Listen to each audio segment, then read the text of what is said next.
চোখ উঠা এটা একটা নরমাল অসুখ। হ্যাঁ, ডাক্তারের অসম্ভব রকমের ক্যারিসম্যাটিক পাওয়ারে জি। তোমাকে অন্ধ হিসাবে এই 26 বছর কাটাতে হয়। 1 বছর বয়সে ডাক্তারের ভুল ট্রিটমেন্টের কারণে চোখের জি, জি। জ্যোতি চলে যায়। তারপর হ্যাঁ, গরু যদি ছোটবেলায় একটু করে বলতে চাই তাহলে হচ্ছে গিয়ে গরু আমার আব্বুর হচ্ছে 2 সংসার ছিল।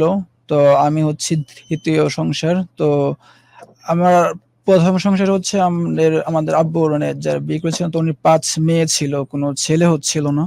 তাই হয়তোবা উনি বিয়ে করেছিল যে একটা ছেলের জন্য। তো আমার আব্বুর অনেক জায়গা সম্পত্তি ছিল মোটামুটি ভালোই। তো আমি হচ্ছে তখন সৎমার কাছেই থাকতাম। যখন আমার চোখটা সমস্যা হয়েছিল কারণ আব্বু-আম্মুর সাথে ঝামেলা করে তখন আমার কাছ থেকে আমাকে নিয়ে আসছিল আমার আম্মুর কাছ থেকে আরকি। তখন আরকি আমি সৎমার কাছে ছিলাম। তাই হয়তো সেভাবে আমার আম্মু থাকলে আমাকে যতটা টেক কেয়ার করত, হয়তোবা সেভাবে টেক কেয়ার করা হয়নি বা সব মিলিয়ে আরকি এগুলো যেটা কপালে ছিল আসলে সেটাই হয়েছে। তোমার পড়ালেখা কতদূর হয়েছে?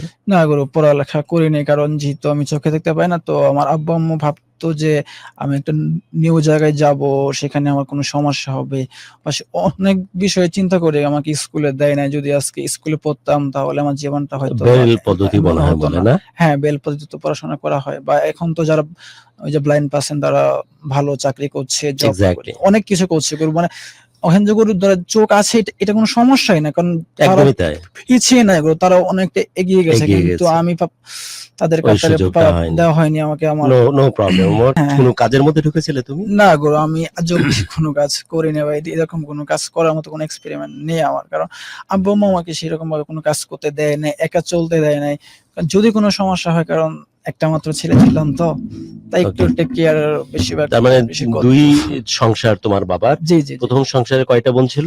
৫ বোন পরে ১ ছেলে হয়েছে ওই এখন। সংসারে? জি, ওইটা জি। পরবর্তীতে।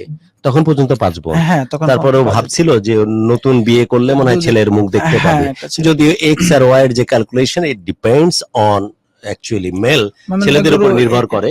জি, জি, সেই গরু বোধ মনে হয় তার মধ্যে ছিল না যে ডেলিভারি কি দিচ্ছে এটা ডিপেন্ড করতেছে ছেলের মধ্যে যে সে এক্স নাকি ওয়াই ক্রোমোজোম দিচ্ছে তার উপর ডিপেন্ড করে। এক্স এন্ড ওয়াই মানে ছেলে, ওয়াই ওয়াই মানে মেয়ে নাকি নাকি ভুল বললাম? সেটা হোয়াটএভার এরকমই কিছু। সো ডিপেন্ড করে অ্যাকচুয়ালি ছেলেদের উপরে, মেয়েদের উপরে কোনো কিছুই থাকে না। না সায়েন্স এই কথা বলছে। হ্যাঁ, জি, তো যাই হোক তারপরে সে বিয়ে করে এবং বিয়ে করার পরে সেকেন্ড যে সংসার হ্যাঁ, সেখানে প্রথম যে সন্তান তুমি? জি, জি, গরু ওকে অমর তুমি ছেলে হিসেবে জন্ম নাও।